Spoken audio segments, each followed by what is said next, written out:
كلما ناديت ياه قال يا عبدي أنا الله كلما ناديت ياه قال يا عبدي أنا الله في ربيع أطلع. کچھ جو مجلسی اصلاحات ہیں یوں سمجھیے کہ ان کی پہلی قسط وہ ہے جو سورہ احزاب میں آ رہی ہے. عرب میں پردے کا رواج نہیں تھا، گھروں میں بے دھڑک جا رہے ہیں آ رہے ہیں. اب اس میں جو تدریجاً اصلاح کی گئی تو پہلی بات جو سمجھنے کی ہے وہ یہ ہے چیریٹی بگنز ایٹ ہوم، نبی کے گھر سے آغاز کیا اور نبی کی بیویوں کو سب سے پہلے مخاطب کیا گیا، اس لیے کہ یہاں سے اس کا آغاز ہوگا. اور اس میں ایک بڑا لطیف نکتہ یہ ہے، مردوں کے لیے تو کامل اسوہ حسنہ ہے حضور صلی اللہ علیہ وسلم، جتنی حیثیتیں آپ گن سکتے ہیں حضور کی سیرت میں اسوہ موجود ہے. ایک پہلو سے اسوے میں کمی ہے، اور وہ کمی کیا ہے؟ عورتوں کے جو خاص نسوانی معاملات ہوتے ہیں اس میں تو حضور اسوہ نہیں بن سکتے. تو عورتوں کے لیے اسوہ کون ہے؟ وہ آپ کی ازواج مطہرات کو اسوہ بنایا جا رہا ہے، اس لیے اصلاح کا عمل ان سے شروع کیا گیا. تو گویا کہ اسی سورہ مبارکہ میں حضور کے بارے میں آیت آئی ہے لَقَدْ كَانَ لَكُمْ فِي رَسُولِ اللَّهِ أُسْوَةٌ حَسَنَةٌ.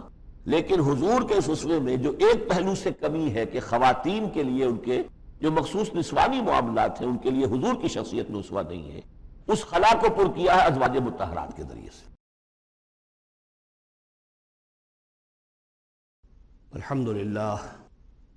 الحمدللہ وکفا والصلاة والسلام علی عباده الذین اصطفیٰ،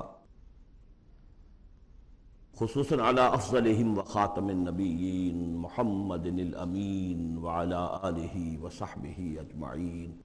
اعوذ باللہ من الشیطان الرجیم، بسم اللہ الرحمن الرحیم. یا ایھا النبی قل لازواجک، اے نبی کہہ دیجئے اپنی بیویوں سے، ان کنتن تردن الحیاۃ الدنیا وزینتہا فتعالین امتعکن واسرحکن سراحا جمیلا. یہ واقعہ ایلا ہے. اب آپ کو معلوم ہے کہ جب مسلمانوں کے ہاں خوشحالی آ گئی، اب فتح کا دور شروع ہو گیا، مال غنیمت بھی آیا ہے، تو عام مسلمانوں کے گھر میں خوشحالی ہو گئی، تو ازواج مطہرات بڑھ طبع بشری ان کی طرف سے بھی ایک تقاضا آیا کہ اب ہمارا بھی نفقہ، ہمارا خرچہ کچھ بڑھایا جائے. اس مطالبے کو حضور نے اتنا ناپسند کیا کہ قسم کھا لی کہ 1 مہینے تک میں کسی کے گھر میں نہیں جاؤں گا، کسی اپنی اہلیہ محترمہ سے ملاقات نہیں کروں گا. اور مسجد کے ساتھ ہی ایک بالا خانہ سا تھا، اس میں آپ نے اپنا جو ہے وہ قیام کر لیا. تو ایک طوفان مچ گیا مدینے میں. اب حضرت ابوبکر کی بیٹی حضرت عائشہ حضور کے گھر میں ہے، حضرت عمر کی بیٹی حضرت حفصہ حضور کے گھر میں ہے کہ اب یہ کیا ہو رہا ہے، کیا ان کو طلاق ہو جائے گی، کیا ہوگا، حضور نے کیا فیصلہ کر لیا ہے. اس کو ایلا کہتے ہیں، کچھ عرصے کے لیے بیویوں سے قطع تعلق کر لینا. الذین یولون من نسائہم، اس کا حکم جو ہے وہ آ چکا، 4 مہینے سے زیادہ کی اجازت نہیں ہے.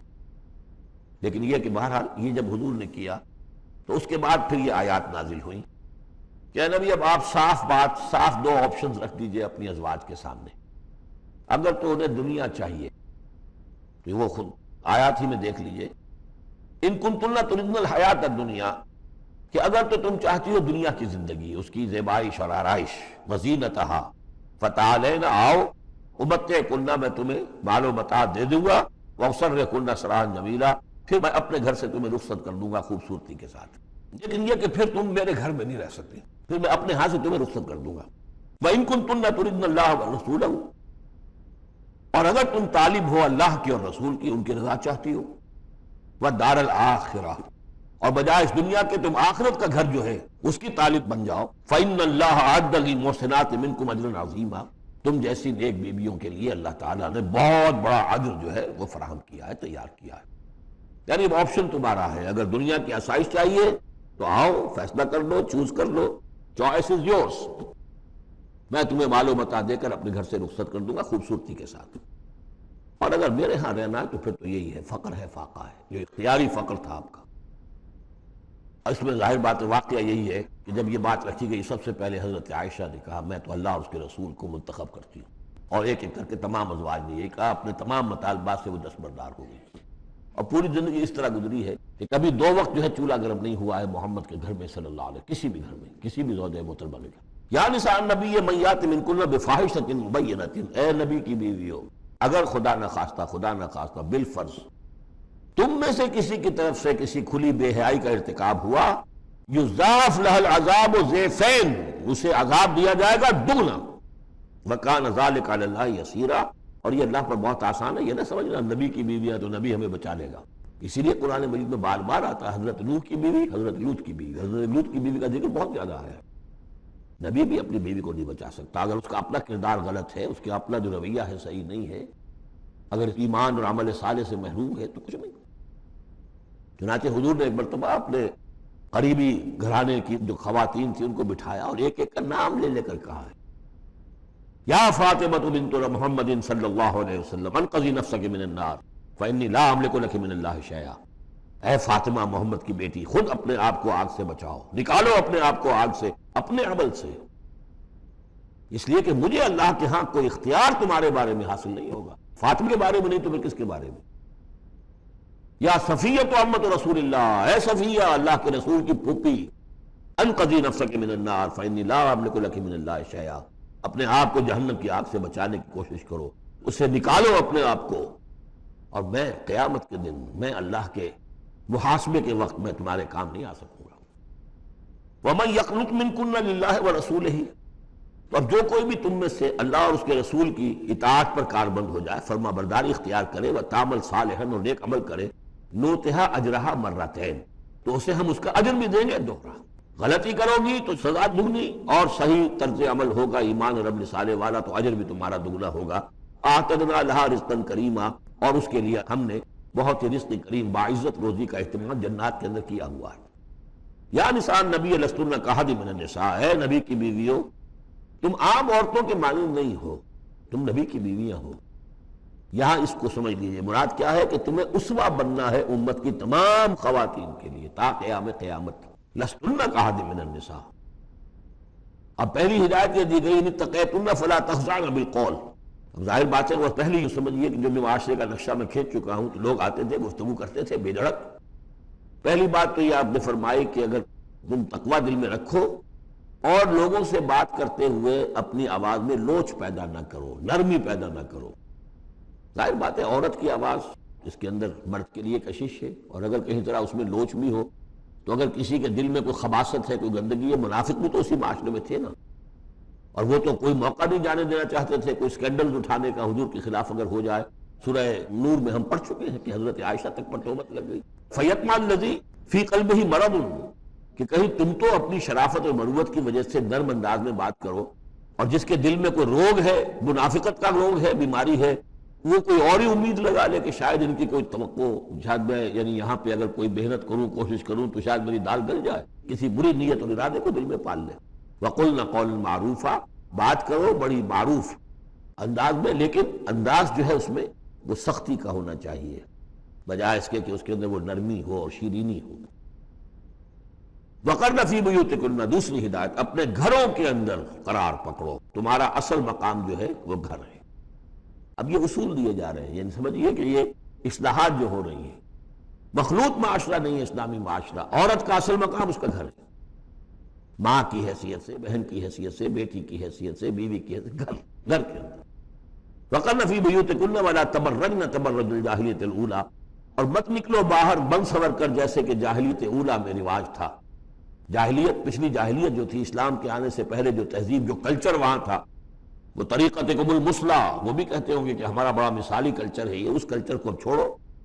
اور یہ جو بن سور کر باہر نکلنے والی بات ہے کہ تبرج کہتے ہیں کہ نمایاں ہونا، یعنی عورت اگر بناؤ سنگار کر کے نکلتی ہے مردوں میں تو کیا چاہتی ہے؟ وہ چاہتی ہے کہ لوگوں کی نگاہیں میری طرف اٹھے، میں توجہات کا مرکز بن جاؤں۔ یہ کام اب چھوڑ دو بالکل، اگر خدا نے خواستہ کہیں ہے بھی کسی کا کوئی پس منظر میں تو اس کی دوسری ہدایت یہ ہے گھروں میں قرار پکڑو، گھروں میں رہو، گھروں میں بیٹھو۔ وَقَرْنَ فِي بُيُوتِكُنَّ وَلَا تَبَرَّجْنَ تَبَرُّجَ الْجَاهِلِيَّةِ الْأُولَىٰ وَأَقِمْنَ الصَّلَاةَ وَآتِينَ الزَّكَاةَ وَأَطِعْنَ اللَّهَ وَرَسُولَهُ، اور نماز قائم کرو اور زکوٰۃ ادا کرو اور اللہ کی اور اس کے رسول کی اطاعت پر کاربند رہو۔ انما یرید اللہ لیذھب عنکم الرجس اہل البیت ویطہرکم تطہیرا، اے نبی کے گھر والو، یا اہل البیت اب آ گیا یہاں پہ، نبی کے گھر والو، اس سے پہلے ہم پڑھ چکے ہیں یہ اہل البیت حضرت سارہ کو خطاب کیا تھا فرشتوں نے کہ سلام ہو آپ کو اے نبی کے گھر والو اہل البیت، اور یہاں ساری گفتگو جو ہو رہی ہے وہ حضور کے ازواج سے ہو رہی ہے، تو اہل بیت اصلاً ہے حضور کی ازواج مطہرات۔ البتہ یہ ہم مانتے ہیں کہ حدیث ہے، حضور نے یہ چاہا ہے، جو آپ کو محبت تھی حضرت فاطمہ سے، حضرت علی سے اور حضرات حسنین سے رضی اللہ تعالیٰ عنہم، آپ نے فرمایا اللہم ہؤلاء اہل بیتی، اے اللہ یہ بھی میرے اہل بیت ہے، بس یہاں پر بھی کا اضافہ کر لیجئے، کوئی حرج نہیں۔ اصل اہل بیت ازواج مطہرات ہے، لیکن اے اللہ یہ بھی میرے اہل بیت ہے۔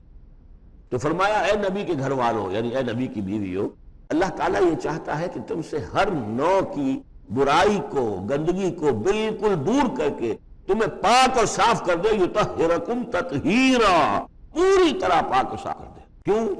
تمہیں اسوہ بننا ہے، تمہیں نمونہ بننا ہے۔ نمونہ تو بے داغ ہونا چاہیے، جیسے محمد رسول اللہ صلی اللہ علیہ وسلم کی شخصیت ہے، آئیڈیل پرسنالٹی، آئیڈیل تو بے داغ ہونا چاہیے۔ اسی طریقے سے تم جس مقام پر ہو کہ اب خواتین امت کے لیے، پوری امت مسلمہ کی عورتوں کے لیے تمہیں اسوہ بننا ہے۔ وَاذْكُرْنَ مَا يُتْلَىٰ فِي بُيُوتِكُنَّ، اور ذرا یاد کیا کرو جو کچھ کے تلاوت کی جاتی ہے تمہارے گھروں میں، من آیات اللہ، اللہ کی آیات میں سے، تمہارے گھروں میں وہی اترتی ہے، محمد رسول اللہ صلی اللہ علیہ وسلم۔ تو فرمایا کہ تمہارے گھروں میں اللہ کی آیات کی تلاوت کی جا رہی ہے، والحکمہ، اور نبی کی زبان مبارک سے جو احادیث ہے جو آپ بیان کر رہے ہیں، سب سے بڑھ کر تو تمہارے سامنے آ رہی ہے حکمت نبوی، یعنی وہ جو وحی خفی ہے اس کا بھی سب سے بڑھ کر تمہارے سامنے جو ہے چرچا ہو رہا ہے۔ ان اللہ کان لطیفا خبیرا، یقین اللہ تعالیٰ بہت باریک بین ہے، باخبر ہے۔ اب وہ آیت آ گئی ہے، آیت نمبر 35، جس کا میں نے تذکرہ کیا تھا، ایمان کی ماہیت، ایمان کی حقیقت، ایمان کے اجزاء ترکیبی۔ اب اس ایمان کا ظہور جو انسانی شخصیت میں ہوتا ہے، اور اس کو اب یہاں پہ 10 صفات جو ہے گنوائی گئی ہے، لیکن چونکہ یہاں پہ اس سورہ مبارکہ کا بھی اور سورہ نور کا بھی، جیسا کہ ان دونوں کا مضمون یہ ہے کہ وہ جو معاشرتی اصلاح، ان میں خواتین جو ہیں ان کے مسائل کو خاص طور پہ لایا جا رہا ہے۔ تو عام طور پر تو قرآن میں یہ ہے کہ جو حکم بھی ہے وہ مذکر کے صیغے میں آ جاتا ہے، مردوں سے خطاب کر کے، لیکن عورتیں بھی اس کی مخاطب ہیں، جسے برسبیل تغلیب کہتے ہیں، قاعدہ ہے کہ بظاہر خطاب ہے اقیم الصلاۃ، مذکر کا صیغہ ہے، لیکن یہ خطاب جو ہے یہ عورتوں سے بھی ہے، الا یہ کہ ابھی ہم نے پڑھا اقمنا الصلاۃ، یہ اس میں بھی آ گیا، لیکن عام طور پر قرآن میں جو آیا ہے وہ تو مذکر کا صیغہ ہے۔ لیکن یہاں آپ دیکھیں گے کہ ان کیفیات کو اور خصوصیات کو، جو ایمان کے ثمرات و نتائج ہیں، ان کو دہرا کر مردوں اور عورتوں کے لیے علیحدہ علیحدہ بالکل پوری صراحت کے ساتھ، ان المسلمین والمسلمات، یقیناً مسلمان مرد اور مسلمان عورتیں، یعنی اطاعت کر لینے والی، سر تسلیم قلب کرنے والے مرد اور عورتیں، والمومنین والمومنات، اور مومن مرد اور مومن عورتیں، والقانتین والقانتات، اور فرما بردار مرد اور فرما بردار عورتیں، والصادقین والصادقات، اور راست باز مرد اور راست باز عورتیں، صدق قول بھی، صدق مقال اور صدق عمل، صدق کردار، والصابرین والصابرات، اور صبر کرنے والے مرد اور صبر کرنے والی عورتیں، والخاشعین والخاشعات، اور اللہ کے سامنے جھکے رہنے والے مرد اور جھکے رہنے والی عورتیں، والمتصدقین والمتصدقات، اور اللہ کے لیے صدقہ دینے والے مرد اور صدقہ دینے والی عورتیں، والصائمین والصائمات، اور روزہ رکھنے والے مرد اور روزہ رکھنے والی عورتیں، والحافظین فروجہم والحافظات، اور اپنے شرمگاہوں کی حفاظت کرنے والے مرد اور اپنی شرمگاہوں کی حفاظت کرنے والی عورتیں، والذاکرین اللہ کثیرا والذاکرات، اور کثرت کے ساتھ اللہ کا ذکر کرنے والے مرد اور ذکر کرنے والی عورتیں، اعد اللہ لہم مغفرۃ واجرا عظیما، اللہ تعالیٰ نے ان سب کے لیے مغفرت اور بہت بڑا اجر تیار کر رکھا ہے۔ كلما ناديت ياه قال يا عبدي انما يريد الله ليذهب عنكم الرجس اہل البیت ويطهركم تطہیرا۔ اے نبی کے گھر والوں، یا اہل البیت اب آ گیا یہاں پہ، نبی کے گھر والوں، اس سے پہلے ہم پڑھ چکے ہیں یہ اہل البیت حضرت سارہ کو خطاب کیا تھا فرشتوں نے کہ سلام ہو آپ کو اے نبی کے گھر والوں، اہل البیت، اور یہاں ساری گفتگو جو ہو رہی ہے وہ حضور کے ازواج سے ہو رہی ہے۔ تو اہل بیت اصلاً ہے حضور کی ازواج مطہرات۔ البتہ یہ ہم مانتے ہیں کہ حدیث ہے، حضور نے یہ چاہا ہے، جو آپ کو محبت تھی حضرت فاطمہ سے، حضرت علی سے اور حضرات حسنین سے رضی اللہ تعالیٰ عنہم، آپ نے فرمایا اللہم ہؤلاء اہل بیتی، اے اللہ یہ بھی میرے اہل بیت ہے، بس یہاں پر بھی کا اضافہ کر لیجئے، کوئی حرج نہیں۔ اصل اہل بیت ازواج مطہرات ہے، لیکن اے اللہ یہ بھی میرے اہل بیت ہے۔ تو فرمایا اے نبی کے گھر والوں، یعنی اے نبی کی بیویوں، اللہ تعالیٰ یہ چاہتا ہے کہ تم سے ہر نوع کی برائی کو، گندگی کو بالکل دور کر کے تمہیں پاک اور صاف کر دے، یطہرکم تطہیرا، پوری طرح پاک اور صاف کر دے۔ کیوں؟ تمہیں اسوہ بننا ہے، تمہیں نمونہ بننا ہے۔ نمونہ تو بے داغ ہونا چاہیے، جیسے محمد رسول اللہ صلی اللہ علیہ وسلم کی شخصیت ہے، آئیڈیل پرسنالٹی، آئیڈیل تو بے داغ ہونا چاہیے. اسی طریقے سے تم جس مقام پر ہو کہ اب خواتین امت کے لیے، پوری امت مسلمہ کی عورتوں کے لیے تمہیں اسوہ بننا ہے. وَاذْكُرْنَ مَا يُتْلَىٰ فِي بُيُوتِكُنَّ، اور ذرا یاد کیا کرو جو کچھ کے تلاوت کی جاتی ہے تمہارے گھروں میں، من آیات اللہ کی آیات میں سے، تمہارے گھروں میں وہی اترتی ہے محمد رسول اللہ صلی اللہ علیہ وسلم. تو فرمایا کہ تمہارے گھروں میں اللہ کی آیات کی تلاوت کی جا رہی ہے، والحکمہ، اور نبی کی زبان مبارک سے جو احادیث ہے جو آپ بیان کر رہے ہیں، سب سے بڑھ کر تو تمہارے سامنے آ رہی ہے حکمت نبوی، یعنی وہ جو بھی وحی خفی ہے اس کا بھی سب سے بڑھ کر تمہارے سامنے جو ہے چرچا ہو رہا ہے. ان اللہ کان لطیفا خبیرا، یقین اللہ تعالیٰ بہت باریک بین ہے، باخبر ہے. اب وہ آیت آ گئی ہے، آیت نمبر 35، جس کا میں نے تذکرہ کیا تھا، ایمان کی ماہیت، ایمان کی حقیقت، ایمان کے اجزاء ترکیبی. اب اس ایمان کا ظہور جو انسانی شخصیت میں ہوتا ہے، اور اس کو اب یہاں پہ 10 صفات جو ہے گنوائی گئی ہیں. لیکن چونکہ یہاں پہ اس سورہ مبارکہ کا بھی اور سورہ نور کا بھی، جیسا کہ ان دونوں کا مضمون یہ ہے کہ وہ جو معاشرتی اصلاح، ان میں خواتین جو ہیں ان کے مسائل کو خاص طور پہ لایا جا رہا ہے.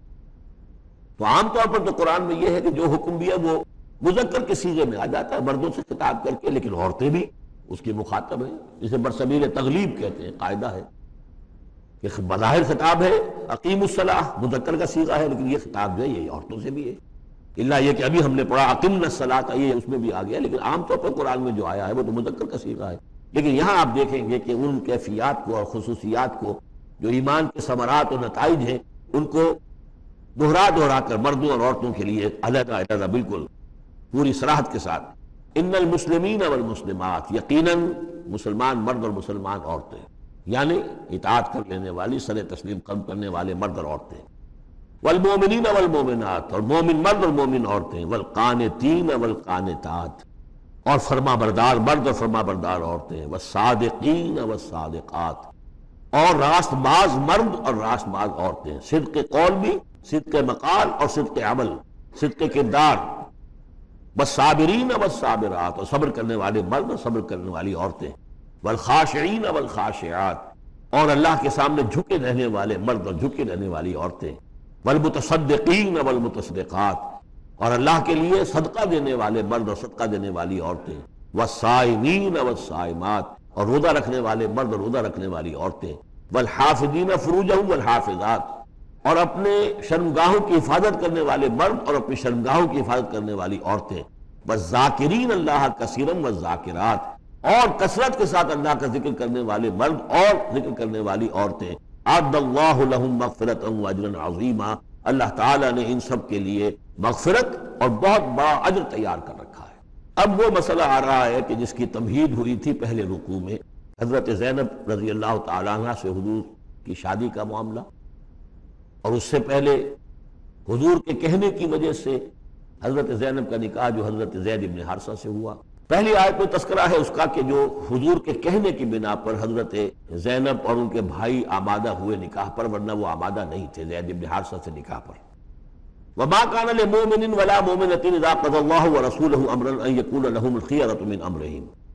یہ کسی بھی مومن مرد اور کسی بھی مومن عورت کے لیے یہ روا نہیں ہے کہ جب اللہ اور اس کا رسول کسی شے کا فیصلہ کر دیں تو پھر بھی انہیں یہ خیال ہو کہ ہمارے پاس آپشن باقی ہے، ہمیں اختیار حاصل ہے. وَمَن يَعْصِ اللَّهَ وَرَسُولَهُ فَقَدْ ضَلَّ ضَلَالًا بَعِيدًا، جو اللہ اور اس کے رسول کی نافرمانی کریں گے انہوں نے تو گویا کہ بہت بڑی گمراہی جو ہے وہ حاصل کر لی. یہ گویا کہ ایک تو یہ کہ اس کو عام ہم لیں گے تو ہر معاملے کے اوپر ہے کہ اللہ اور اس کے رسول کے فیصلے کے بعد پھر میں یہ سمجھوں کہ میرے پاس کوئی آپشن ہے، تو اس کا مطلب ہے کہ میں اللہ کا انکار کر رہا ہوں، رسول کا انکار کر رہا ہوں. پس منظر میں وہی ہے کہ حضور کی فرمائش جو تھی ابتداءً تو چونکہ امیمہ ابن عبد المطلب حضور کی پھپھی تھی جن کی بیٹی ہیں حضرت زینب. اب یوں سمجھیے کہ قریش کا اونچا خاندان ہے، اور ادھر یہ ہے کہ حضرت زید ابن حارثہ غلام رہے ہیں، اگرچہ تھے شریف خاندانوں میں سے عرب کے، لیکن کبھی انہیں کہیں پکڑ کر کہیں کسی نے لا کر غلام بنا کر بیچ دیا تھا تو داغ تو لگ گیا غلامی کا، اور اس معاشرے میں وہ داغ پھر دھلتا نہیں تھا ایک دفعہ لگ جانے کے بعد. تو اس وجہ سے اب انہوں نے حضور کے لیے، حضور کے فرمانے کی وجہ سے نکاح کیا. اس کے بعد نہیں ان کی نبھی آپس میں، اور اس میں گمان غالب یہ ہے کہ حضرت زینب انہیں وہ نہیں دے سکی احترام اور ادب اور ان کی مرضی پر چلنے کا معاملہ، جیسا کہ ایک عورت کو فصالحات و قانتات حافظات للغیب جو رویہ ہونا چاہیے اب وہ اپنے جذبات اور احساسات کے اوپر اس درجے جو ہیں وہ کنٹرول نہ کر سکی، لہذا ان کے مابین جو ہے وہ موافقت نہیں ہوئی۔ تو حضرت زید نے کئی دفعہ کہا کہ حضور میں پھر ان کو فارغ کر دینا چاہتا ہوں، طلاق دینا چاہتا ہوں۔ استقول للذی انعم اللہ علیہ وانعمت علیہ امسک علیک زوجک، اے نبی جب آپ کہتے تھے اب اس شخص سے کہ جس پر اللہ نے بھی انعام فرمایا اور آپ نے بھی انعام فرمایا، آپ نے اسے آزاد کر دیا، اپنا منہ بولا بیٹا بنایا تھا، یہ دوسری بات ہے کہ اللہ نے وہ بات ختم کر دی، یہ تو زید ابن محمد کہلاتا تھا، اب یہ زید ابن حارثہ رہ گیا دوبارہ۔ آپ اس سے کہتے رہے امسک علیک زوجک، نہیں اپنی بیوی کو روکے رکھو، گھر میں آباد رکھو، ذرا اور کوشش کرو، ذرا اور کہ مزاجوں کی موافقت ہو جائے۔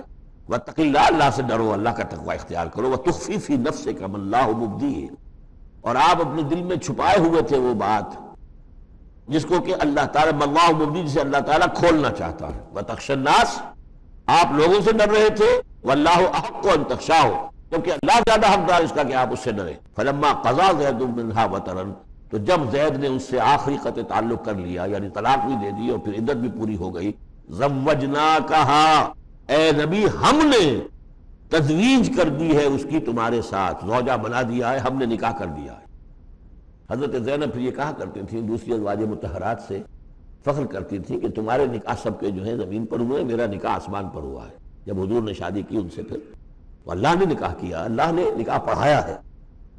زوجناکہا، ہم نے اسے آپ کی زوجیت میں دے دیا، لکہ لا یکون علی المؤمنین حرج فی ازواج ادعیائہم، تاکہ یہ آئندہ کے لیے یہ جاہلی رسم کا خاتمہ ہو جائے اور منہ بولے بیٹوں کی بیویوں کے بارے میں اہل ایمان پر کوئی تنگی نہ رہے۔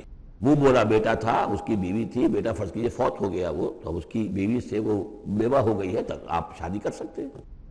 اسی طریقے سے اگر وہ اس کو طلاق دے دی ہے، شادی کر سکتا ہے۔ یہ محرمات ابدیہ میں سے نہیں ہے، محرمات ابدیہ کی فہرست سورہ نساء کے اندر آ چکی ہے۔ وَكَانَ أَمْرُ اللَّهِ مَفْعُولًا، اور یہ تو اللہ کا وہ فیصلہ تھا کہ جو بہرحال پورا ہو کر رہنا تھا۔ یعنی یہ سب کچھ جو ہوا ہے نبی، اس میں بھی ہماری حکمت تھی، مصلحت تھی۔ کسی اور کے ذریعے سے یہ بات ہوتا تو یہ رسم ٹوٹتی نہ۔ بعض چیزیں رسمیں ایسی ہوتی ہیں کہ اتنی گہری ہوتی ہیں، ان کے اوپر لوگوں کا اتنا جو وثوق ہوتا ہے، یہ تو جب تک آپ کے ذریعے سے یہ رسم جو ہے غلط نہ ٹوٹتی تو اس کے ٹوٹنے کا امکان نہیں تھا۔ ہم نے اس کے لیے یہ سارا معاملہ کیا ہے۔ ما کان علی النبی من حرج فیما فرض اللہ لہ، نبی پر کوئی حرج نہیں ہے، کوئی مضائقہ نہیں ہے اس چیز میں جو اللہ نے اس کے اوپر عائد کر دی ہے، فرض کر دی ہے۔ سنت اللہ فی الذین خلوا من قبل، اور یہ اللہ کا وہ طریقہ ہے جو ان لوگوں کے بارے میں رہا جو پہلے گزر چکے، اللہ کے نبیوں کے ساتھ، رسولوں کے ساتھ اللہ کا یہی معاملہ رہا ہے۔ وَكَانَ أَمْرُ اللَّهِ قَدَرًا مَقْدُورًا، اور یہ تو اللہ کا وہ معاملہ تھا کہ جو گویا کہ طے تھا، مقرر ہو چکا تھا، ہماری مشیت میں یہ پہلے سے طے تھا۔ الَّذِينَ يُبَلِّغُونَ رِسَالَاتِ اللَّهِ، وہ اللہ کے نبی کہ جو اللہ کے پیغامات کو پہنچانے پر مامور ہوتے ہیں، وَيَخْشَوْنَهُ، اور صرف اسی سے ڈرتے ہیں، وَلَا يَخْشَوْنَ أَحَدًا إِلَّا اللَّهَ، اور نہیں ڈرتے کسی اور سے اللہ کے سوا، وَكَفَى بِاللَّهِ حَسِيبًا، اور اللہ تعالیٰ کافی ہے کفایت کرنے والا یا حساب لینے والا۔ ما کان محمد ابا احد من رجالکم، دیکھو محمد تم میں سے کسی مرد کے باپ نہیں ہے۔ حضور کو اللہ تعالیٰ نے اولاد نرینہ نہیں دی، جو دی تھی بچپن ہی میں اسے اٹھا لیا۔ آخری عمر میں بھی سمجھیے کہ حضرت ماریہ قبطیہ، ان کے بطن سے حضرت ابراہیم کی ولادت ہوئی ہے، اور یہ ایک عجیب مسئلہ ہے کہ حضرت ابراہیم کے عقد میں یا آپ کے نکاح میں آئیں ہاجرہ، وہ بھی مصر کی تھیں جن سے اسماعیل کی ولادت ہوئی۔ اسماعیل کی نسل میں حضور ہیں صلی اللہ علیہ وسلم، پھر مصر ہی سے ایک ماریہ قبطیہ آ رہی ہیں، اور ان کے بطن سے جو بیٹا ہوا اس کا نام حضور نے ابراہیم رکھا، اور حضور کو بہت محبوب بھی تھا، لیکن وہ بہت ہی چھوٹا ہستہ تھا، بچپن میں ہی فوت ہو گیا ہے، اور حضور کو اس کا افسوس بھی ہوا۔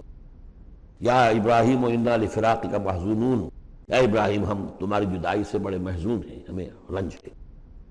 بہرحال ما کان محمد ابا احد من رجالکم، تمہارے مردوں میں سے کسی کے باپ نہیں ہے، یہ زید بن حارثہ کے باپ نہیں ہے۔ زید بن حارثہ منہ بولا بیٹا تھا، اب جبکہ ہم نے حکم نازل کر دیا ہے اب وہ سارا سلسلہ منقطع ہو گیا۔ ولیکن رسول اللہ و خاتم النبیین، بلکہ یہ اللہ کے رسول ہیں اور نبیوں کی مہر ہیں۔ اب نبوت ختم ہو رہی ہے ان پر، اب کوئی نبی آنے والا نہیں، لہذا جتنی بھی رسومات جاہلیت کی تھیں اگر ان کے ذریعے سے وہ ختم نہ ہو تو پھر کس کے ذریعے سے ختم ہوگی؟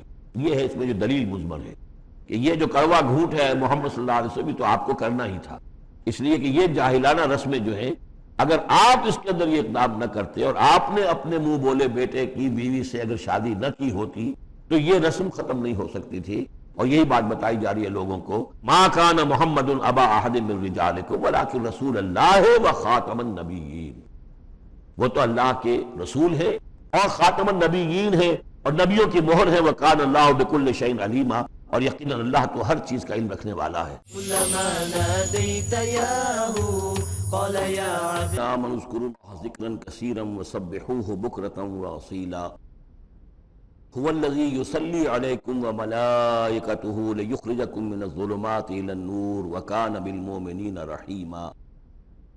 اہل ایمان اللہ کا ذکر کیا کرو کثرت کے ساتھ۔ ذکر کثیر سے مراد کیا ہے؟ کہ انسان کسی بھی حال میں ہو اللہ کو یاد رکھے۔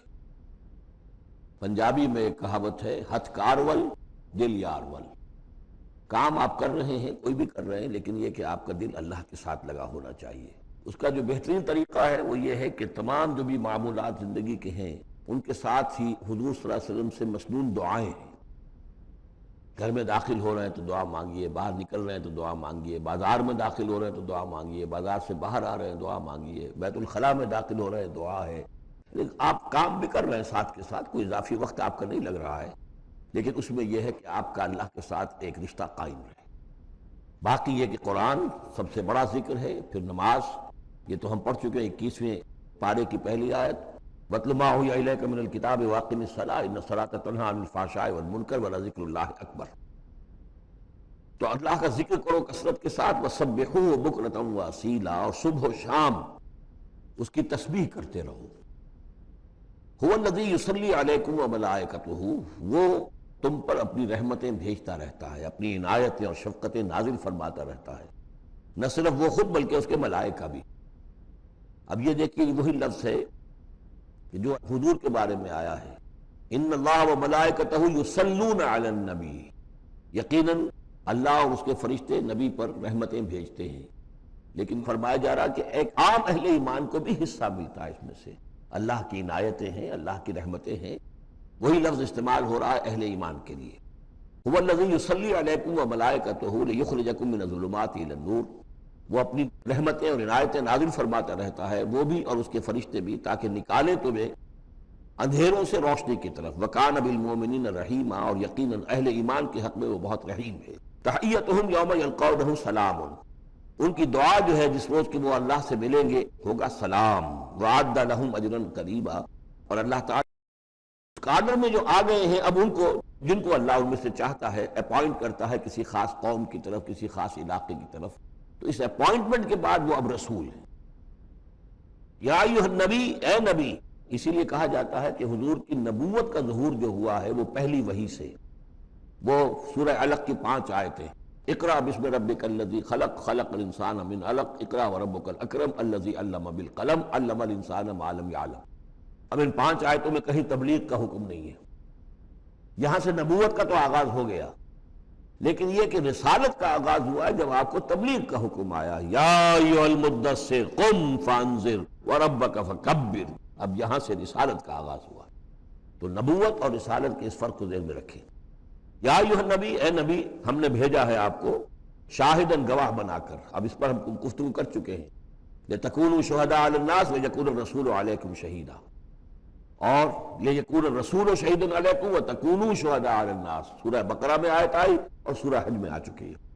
اور مبشر اور نذیر، بشارت دینے والے، خبردار کرنے والے، یہ تو بہت مرتبہ آ چکا ہے، جمع کے صیغے میں، واحد کے صیغے میں۔ وَدَاعِيًا إِلَى اللَّهِ بِإِذْنِهِ، اللہ کی طرف بلانے والے اس کے حکم سے، یعنی ایک داعی اور بھی ہوتا ہے جو اللہ کا کوئی بندہ ہے، کوئی صوفیاء میں سے ہے، کوئی اللہ کا نیک آدمی، وہ بھی لوگوں کو بلا رہا ہے اللہ کے راستے کی طرف، لیکن نبی رسول کا کام یہ ہو جاتا ہے کہ وہ اس پر مامور ہے کہ وہ بلائے۔ اس میں زمین و آسمان کا فرق ہے، کہ ایک ہے کہ حفظان صحت کے اصولوں پر تمام شہریوں کو جو ہے اس پہ خیال رکھنا چاہیے، عمل کرنا چاہیے، گلیوں میں گندگی نہ ہو، یہ نہ ہو، وہ نہ ہو، یہ تو گویا کہ اصول شہریت میں سے ایک محکمہ ہے جو قائم کیا گیا اسی کام کے لیے، وہ تو مامور ہے، وہ تو تنخواہ اسی کی لیتے ہیں، لہذا وہ ہم وقت اسی کام کے اوپر لگے ہوئے ہیں۔ تو اسی طریقے سے دفاع وطن ہے، ویسے تو ہر شہری کا فرض ہے کہ اس کے لیے اپنے آپ کو ہر وقت تیار رکھے، لیکن ایک فوج آپ نے تیار کی ہوئی ہے جو اسی کام کے لیے۔ تو رسول تو گویا کہ وہ پھر داعی اللہ بإذنہ، اللہ کے حکم سے مامور من اللہ ہو کر دعوت دیتا ہے۔ وسراجا منیرا، اور آپ کو ایک بہت روشن چراغ بنا دیا، چراغ ہدایت۔ وبشر المؤمنین بان لهم من اللہ فضل کبیرا، اور اہل ایمان کو آپ بشارت دے دیجئے کہ ان کے لیے اللہ کی طرف سے بہت بڑا فضل ہے۔ ولا تطع الکافرین والمنافقین ودع اذاہم، اور آپ ان کافروں اور منافقوں کی باتیں نہ مانیے، ان کی طرف دھیان بھی مت دیجئے۔ ودع اذاہم، اور وہ جو کچھ بھی اذیت آپ کو دینا چاہ رہے ہیں، تکلیف پہنچا رہے ہیں، کوفت پہنچا رہے ہیں، دفع کیجئے ان کی ایذاؤں کو۔ وتوکل علی اللہ، اللہ تعالیٰ پر توکل کیجئے۔ وکفیٰ باللہ وکیلا، اللہ کافی ہے آپ کے لیے سہارا، اور آپ کی مدد کرنے کے لیے اللہ کافی ہے۔ یہ کچھ نہیں بگاڑ سکیں گے، جو چاہے اسکینڈلز اٹھا لیں، جو چاہے آپ کے خلاف سازشیں کر لیں، آپ کا بال بیکا نہیں کر سکیں گے۔ یا ایھا الذین آمنوا اذا نکحتم المؤمنات ثم طلقتموہن من قبل ان تمسوہن، اب ایک حکم یہاں پر طلاق کے ضمن میں بھی آ رہا ہے۔ پہلے آ چکا ہے کہ اگر نکاح ہو چکا ہے کسی سے اور کوئی مہر مقرر نہیں ہوا تھا، لیکن پھر بھی طلاق اگر دے دی ہے تو بہرحال اسے کچھ نہ کچھ مہر جو ہے وہ دے دلا کے رخصت کرنا چاہیے، اور اگر ملاقات سے قبل طلاق دے دی ہے، مہر مقرر ہو چکا تھا، تو آدھا مہر دینا ہوگا۔ اب یہاں مسئلہ آ رہا عدت کا۔ یا ایھا الذین آمنوا، اہل ایمان، اذا نکحتم المؤمنات، جب تم مومن خواتین سے نکاح کرو، ثم طلقتموہن من قبل ان تمسوہن، پھر کوئی سبب ایسا ہو جائے کہ اس سے پہلے کہ تمہاری ان سے ملاقات ہو، تم انہیں چھو، انہیں تم طلاق دے دو، فما لکم علیہن من عدۃ تعتدونہا، تو پھر تمہارا کوئی حق نہیں ہے کہ وہ عورت جو ہے عدت کرے اور اس کو تم عدت پوری کرواؤ اس سے، اس لیے کہ تمہاری ملاقات ہی نہیں ہوئی، کوئی سوال ہی پیدا نہیں ہوتا کہ اس کے رحم میں کوئی بچہ جو ہے اللہ تعالیٰ نے اس کو تخلیق فرما دیا ہو۔ لہذا عدت تو اس لیے ہوتی ہے کہ یہ بات پوری طریقے سے واضح ہو جائے کہ اس معاملے میں سابق شوہر سے کسی کے اس کے متن میں کسی کا حمل نہیں ہے۔ ومتعوہن، تو انہیں کچھ دے دلا کر رخصت کرو، وسرحوہن سراحا جمیلا، اور اپنے ہاتھ سے رخصت کرنا ہو تو بڑی خوبصورتی کے ساتھ رخصت کرو۔ یا ایھا النبی انا احللنا لک ازواجک اللاتی آتیت اجورہن، اے نبی ہم نے آپ کے لیے حلال ٹھہرایا ہے آپ کی ان تمام ازواج مطہرات کو جنہیں آپ نے باقاعدہ مہر دیا ہے۔ وما ملکت یمینک، اسی طرح جو آپ کی ملک یمین ہے، بانیاں ہیں، لونڈیے ہیں۔ مما افاء اللہ علیک، جو اللہ تعالیٰ نے آپ کو فے کے طور پر دے دی ہوں، جیسے آپ کو معلوم ہے کہ یہ ماریہ قبطیہ جو آئی تھی رضی اللہ تعالی عنہ، یہ بھی جو مقوقس تھا مصر کا، اس کا حکمران، اس نے ہدیے کے طور پر بھیجی تھی۔ وبنات عمک وبنات عماتک کا، اسی طرح آپ کے لیے نکاح کرنا جائز ہے اپنی چچا کی بیٹیوں سے اور اپنی پھپھیوں کی بیٹیوں سے، وبنات خالک اور اپنے ماموں کی بیٹیوں سے، وبنات خالاتک اپنی خالاؤں کی بیٹیوں سے، اللاتی ہاجرن معک، جنہوں نے آپ کے ساتھ ہجرت کی ہے۔ وامرأۃ مومنۃ، اسی طرح ایک مومن عورت، وہ بھی آپ کے لیے حلال ہے کہ آپ اس سے نکاح کریں۔ ان وہبت نفسہا للنبی، اگر وہ ہبہ کر دیتی ہے اپنا نفس نبی کو، یعنی وہ مہر بھی نہیں مانگتی، وہ کہتی ہے کہ میں اپنے آپ کو ہبہ کر رہی ہوں۔ ان اراد النبی ان یستنکحھا، اگر نبی کا ارادہ ہو کہ وہ ان سے نکاح کرے۔ خالصۃ لک من دون المؤمنین، یہ جو ہے رعایت آپ کو دی گئی ہے تمام اہل ایمان سے علیحدہ رکھ کر، یعنی تمام اہل ایمان کے لیے زیادہ زیادہ 4 کی قید ہے، لیکن آپ کے لیے یہ سب جو آپ کے گھروں میں آباد ہیں یہ سب جائز ہے، ان میں سے کسی کو بھی آپ طلاق نہیں دیں گے، اور 4 کی جو قید ہے وہ آپ پر نہیں ہے۔ قد علمنا ما فرضنا علیہم من ازواجہم، ہمیں خوب معلوم ہے کہ ہم نے عام مسلمانوں پر کیا کیا چیزیں ان کی بیویوں کے ضمن میں فرض کی ہیں، لازم کی ہیں، کہ ایک وقت میں 4 سے زیادہ کا نکاح نہیں ہو سکتا۔ وما ملکت ایمانہم، اسی طریقے سے جو ان کی لونڈیاں بانیاں ہیں ان کے بارے میں بھی ہم نے کیا کیا قواعد و ضوابط کا انہیں پابند کیا ہے۔ لکے لا یکون علیک حرج، تاکہ آپ پر کوئی تنگی نہ ہو۔ وکان اللہ غفور الرحیم، اللہ غفور الرحیم ہے۔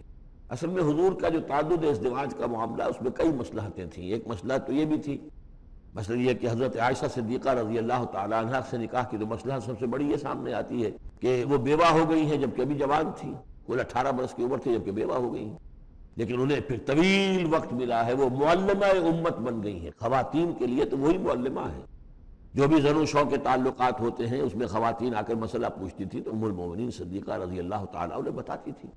تو طویل امت، اس لیے کہ امت کے لیے تعلیم کا کوئی اور نظام تو نہیں تھا۔ اسی طرح عرب کا جو معاشرہ تھا قبائلی معاشرہ تھا، اس میں یہ ہوتا تھا کہ کوئی بڑی شخصیت جو ہے اس کے دوسرے جو قبائل ہیں ان کے سرداروں وغیرہ سے کوئی رشتہ داری اگر ہو جائے تو اس سے بھی ایک تقویت حاصل ہوتی تھی اس نظام کو۔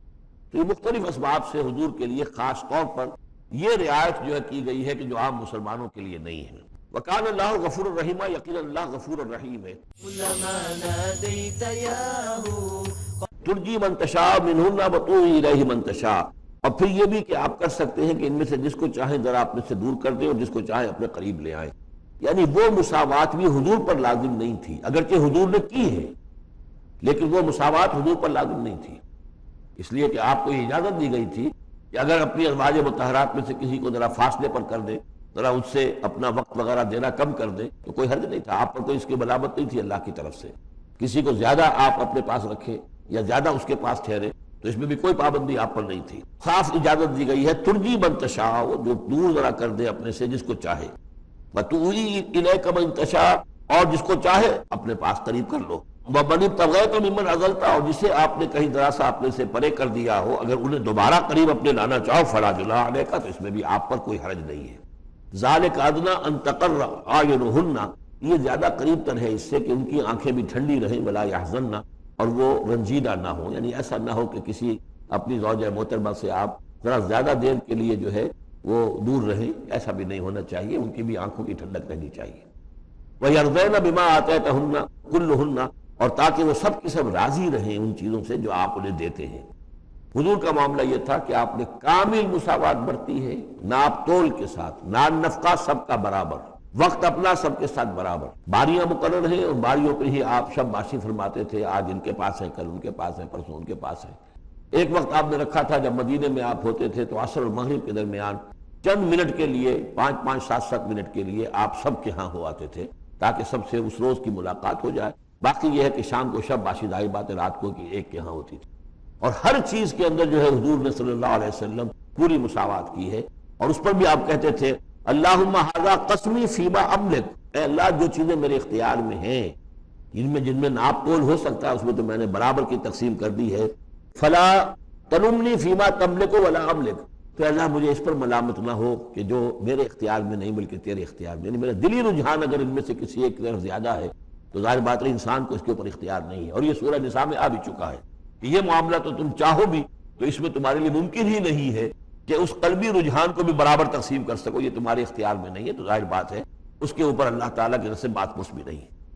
واللہ یعلم ما فی قلوبکم، اللہ جانتا ہے جو کچھ کہ تمہارے دلوں میں ہے، وقال اللہ علیما حکیما، اللہ علیم اور حکیم ہے۔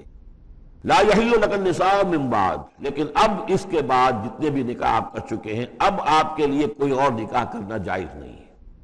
یہ صورتحال بس اب فل سٹاپ لگ گیا ہے، اب نہ تو ان میں سے کسی کو آپ طلاق دیں گے اور نہ ہی مزید کوئی شادی کریں گے۔ ولا ان تتبدل بہن من ازواج، اور نہیں یہ کہ آپ ان میں سے کسی کی جگہ کسی اور کو لائیں گے۔ ولو اعجبک حسنہن، خواہ آپ کو وہ بہت پسند بھی آئی ہو، اگر کسی خاتون کی طرف آپ کی رغبت ہو بھی گئی ہو بربنائے طبع بشری، تو اب آپ کو مزید نکاح کی اجازت نہیں ہے۔ دیکھیے قرآن مجید صاف صاف بات کرتا ہے، خود حضور نے صاف بات کی ہے، مجھے تمہاری اس دنیا سے 2 چیزیں پسند ہیں، ایک تو یہ کہ خوشبو پسند ہے، ایک عورتیں مجھے پسند ہیں۔ تو جو آپ نے اس میں قطعاً کوئی جھجک نہیں رکھی کہ جو باتیں ہیں، جو بھی فطرت ہے انسان کی اور جو بھی اللہ تعالیٰ نے بنائی ہے اس کے مطابق، تو آپ نے فرمایا کہ مجھے تو دلچسپی ہے، کوئی شک نہیں۔ وَلَوْ أَعْجَبَكَ حُسْنُهُنَّ، اگرچہ کوئی آپ کو زیادہ ہی پسند آ جائے لیکن یہ کہ اب آپ کو اجازت نہیں ہے نکاح کی، إِلَّا مَا مَلَكَتْ يَمِينُكَ، سوائے اس کے کہ جو آپ کی باندی ہو، کوئی لوڈی ہو، کسی جنگ میں اگر وہ معاملہ ہو جاتا ہے تو اس کا معاملہ علیحدہ ہے، یہ نکاح کا معاملہ ہے۔ حضور کے ہاں 2 لونڈیاں ہیں، ماریہ قبطیہ اور ایک حضرت ریحانہ رضی اللہ تعالیٰ عنہما۔ وَكَانَ اللَّهُ عَلَىٰ كُلِّ شَيْءٍ رَقِيبًا، اللہ تعالیٰ ہر چیز پر نگران ہے، ہر چیز کا پہرا دے رہا ہے۔ یا ایھا الذین آمنوا لا تدخلوا بیوت النبی الا ان یؤذن لکم، اب دیکھیے جو ہم سورہ نور میں پڑھ آئے ہیں کہ اے مسلمانوں تم کسی گھر کے اندر داخل نہ ہو جب تک کہ تمہیں حتیٰ تستانسوا ویؤذن لکم، اور اجازت نہ تمہیں مل جائے اور تم ان سے جو ہے پہلے بات چیت کرو، اذن لے کر داخل ہو۔ یہ سورہ نور میں آیت نمبر 27 اور 28، حتیٰ تستانسوا، اور 28 میں آیا یؤذن لکم۔ لیکن یہ اس سے پہلے حکم آ رہا ہے، یہ حکم بھی سب سے پہلے نبی کے گھر کے بارے میں آیا، جیسا کہ میں بتا چکا ہوں یہ سن 5 کا نزول ہے، وہ سن 6 کا نزول ہے، پھر اس کو ایکسٹینڈ کیا ہے تمام مسلمانوں پر۔ یا ایھا الذین آمنوا، اہل ایمان مت داخل ہو جایا کرو نبی کے گھروں میں، الا ان یؤذن لکم، الا یہ کہ تمہیں اجازت دی جائے، الی طعام غیر ناظرین اناہ، کھانے کے لیے اگر تمہیں بلایا جائے تو ایسا نہ ہو کہ پہلے ہی جا کے دھرنا مار کر بیٹھ جاؤ کہ کھانا تیار ہو رہا ہے تو بیٹھے ہوئے وہاں۔ ولیکن اذا دعیتم فادخلوا، جب تمہیں بلایا جائے تب داخل ہو، فاذا طعمتم فانتشروا، جب کھانا کھا لو تو پھر وہاں سے منتشر ہو جاؤ، چلے جاؤ۔ ولا مستانسین لحدیث، اور وہاں بیٹھ نہ رہو، وہ ڈیرا جما کر کے اب حضور کی باتیں سنیں گے، کچھ گفتگو ہوگی تو بیٹھے رہیں۔ ان ذالکم کان یؤذی النبی، یہ چیز نبی کے لیے ایذا کی باعث تھی، انہیں تکلیف پہنچا رہی تھی۔ وہی جو پرائیویسی ہے گھر کی، اب اس میں یہ ہے کہ کوئی آ گیا ہے اور دھرنا مار کے بیٹھا ہوا ہے، اور حضور کی مروت ہے، حضور شرافت کی وجہ سے کچھ کہہ بھی نہیں سکتے ہیں، اور ظاہر بات ہے وہ کوئی ایک ایک کنال کے اور ایکڑ کے گھر تو تھے نہیں، چھوٹا سا ایک حجرہ ہے۔ اب اسی میں بعض اوقات ایسا ہوتا تھا کہ حضرت عائشہ کے حجرے میں کوئی شخص آ گیا ملنے کے لیے، اس نے اذن چاہا تو حضور نے بلا لیا، تو حضرت عائشہ ذرا پیٹھ موڑ کر بیٹھ گئی، اپنی کمر ادھر کر دی، کوئی چادر اوپر لے لی، اور کہاں جگہ تھی وہاں پر، وہیں پر آ کر وہ شخص اپنی بات کرتا تھا پھر چلا جاتا تھا۔ تو فرمایا کہ یہ چیزیں جو ہے یہ یقیناً تکلیف باعث بن رہی تھی۔ ان ذالکم کان یؤذی النبی فیستحیی منکم، تو وہ تو تم سے حیا کرتے ہیں، کہہ نہیں سکتے کچھ۔ واللہ لا یستحیی من الحق، اللہ کو حق کے بیان کرنے میں کوئی جھجک نہیں ہے۔ وَإِذَا سَأَلْتُمُوهُنَّ مَتَاعًا فَاسْأَلُوهُنَّ مِنْ وَرَاءِ حِجَابٍ، اب یہ پہلی مرتبہ لفظ حجاب آیا ہے قرآن میں۔ جب تمہیں نبی کی بیویوں سے کوئی چیز مانگنی ہو تو پردے کی اوٹ سے مانگو۔ یہ گویا کہ اس پردے اور حجاب کے لیے پہلا حکم آیا ہے کہ دروازوں کے اوپر پردے ڈال دیے جائیں، اور یہ کہ پردے کے پیچھے سے رو در رو ہو کر نہیں، ایک دوسرے کے آمنے سامنے ہو کر نہیں، پردے کے پیچھے سے مانگو۔ یہاں سے حجاب کا سلسلہ اب شروع ہوا۔ ذالک اطہر لقلوبکم وقلوبہن، یہی زیادہ پاکیزہ طرز عمل ہے تمہارے دلوں کے لیے بھی، ان کے دلوں کے لیے بھی۔ ظاہر بات ہے کہ مرد اور عورت کے درمیان جو بھی اللہ تعالیٰ نے رکھی ہے، کشش رکھی ہے، اب ان چیزوں میں بہتر یہی ہے کہ نگاہ ایک دوسرے پر نہ پڑے۔ وما کان لکم ان تؤذوا رسول اللہ، اور تمہارے لیے یہ بالکل جائز نہیں ہے کہ تم اللہ کے رسول کو ایذا پہنچاؤ۔ اصل میں اس مسئلے میں ایک بات اور بھی سمجھ لیجیے، حضور کے ساتھ معاملہ خاص بھی تھا۔ ایک تو یہ کہ یہ تمام اصلاحات ہیں جو تمام مسلمان معاشرے کے لیے ہیں، لیکن یہ کہ اس کے لیے چیریٹی بگنز ایٹ ہوم، پہلا کام جو شروع کیا گیا ہے وہ محمد رسول اللہ کے گھر سے۔ لیکن ایک دوسرا مسئلہ بھی ہے کہ جو منافق تھے اور ان میں سے جو شریر تھے، وہ طاق میں رہتے تھے کہ کوئی سکینڈل اٹھائیں حضور صلی اللہ علیہ وسلم کے گھر کے بارے میں۔ ما کان لکم ان تؤذوا رسول اللہ، تمہاری روا نہیں ہے کہ اللہ کے رسول کو تم ایذا پہنچاؤ۔ ولا ان تنکحوا ازواجہ من بعدہ ابدا، یہاں وہ روک لگا دی، اور نہ یہ جائز ہے تمہارے لیے کہ تم ان کی بیویوں سے ان کے بعد نکاح کرو کبھی بھی۔ یہ بین، چونکہ ویسے بھی وہ ازواجہ امہاتہم، ان کی جو بیویاں ہیں حضور کی، وہ تو تمہاری اہل ایمان کی مائیں ہیں، وہ ایک درجہ وہ بھی آ گیا، اب خاص صراحت کے ساتھ بھی کہہ دیا ولا ان تنکحوا ازواجہ من بعدہ ابدا۔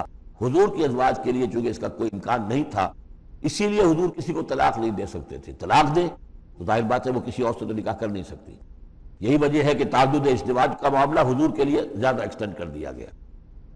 ان ذالکم کان عند اللہ عظیما، اور یہ چیز اللہ کے نزدیک بہت بڑی ہے۔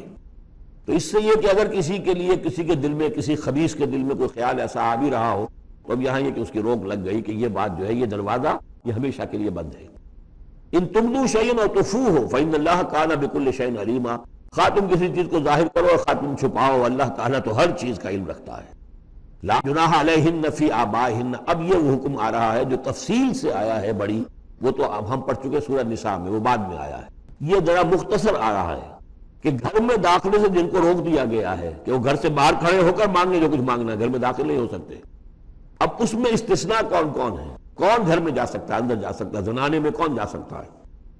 لا جناح علیہن، کوئی حرج نہیں ہے نبی کی بیویوں پر، فی آبائہن، ان کے باپوں کے بارے میں۔ حضرت عمر آئے حضرت حفصہ کے گھر میں، کوئی رکاوٹ نہیں۔ حضرت ابو بکر آئے حضرت عائشہ کے گھر میں، کوئی رکاوٹ نہیں۔ ولا ابنائہن، نہ ان کے بیٹوں کے بارے میں۔ ولا اخوانہن، نہ ان کے بھائیوں کے بارے میں۔ ولا ابناء اخوانہن، نہ ان کے بھائیوں کے بیٹے یعنی بھتیجوں کا۔ ولا ابناء اخواتہن، اور نہ ان کی بہنوں کے بیٹے یعنی بھانجوں کا۔ ولا نسائہن، اور نہ ہی ان کی اپنی جان پہچان والی عورتوں کا۔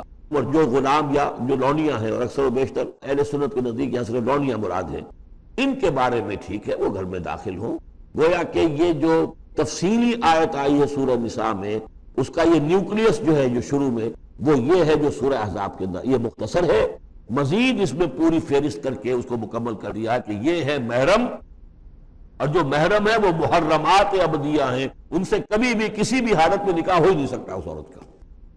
باقی یہ ہے جتنے بھی مرد ہیں وہ نامحرم ہیں، وہ باہر رہیں گے، کوئی چیز مانگنی ہے پردے کے اوٹ سے مانگیں گے، یہ ان کا معاملہ رہے گا۔ اور گھر میں داخل ہوں گے اگر عورت پردہ کرے گی، جیسے کہ حضرت عائشہ کا میں نے آپ کو طریقہ بتایا، یا اگر کہیں 2 کمرے ہیں تو عورت کسی اور کمرے میں جائے گی اور وہ جو ہے وہ کسی اور کمرے میں آئیں گے۔ یہ طریقہ ہے اسلامی معاشرت کا، مسلمانوں کی طرز رہائش کا۔ واتقین اللہ، اور اے نبی کی بیویوں ڈرتی رہو اللہ سے۔ ان اللہ کان علی کل شیء شہیدا، یقیناً اللہ تعالیٰ ہر چیز پر گواہ ہے. ان اللہ وملائکتہ یصلون علی النبی، اب یہ خاص طور پر لفظ وہی ہے یصلی علیکم وملائکتہ، یہاں صرف ترتیب بدل گئی ہے. یقیناً اللہ اور اس کے فرشتے رحمت اور شفقت اور عنایت نازل کرتے رہتے ہیں نبی پر صلی اللہ علیہ وسلم.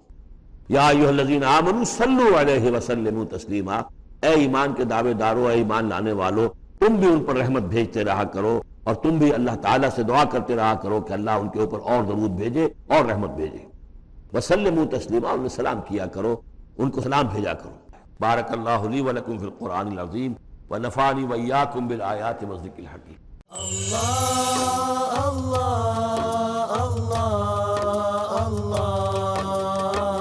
كلما ناديت ياه قال يا عبدي أنا الله كلما ناديت ياه قال يا عبدي أنا الله الله الله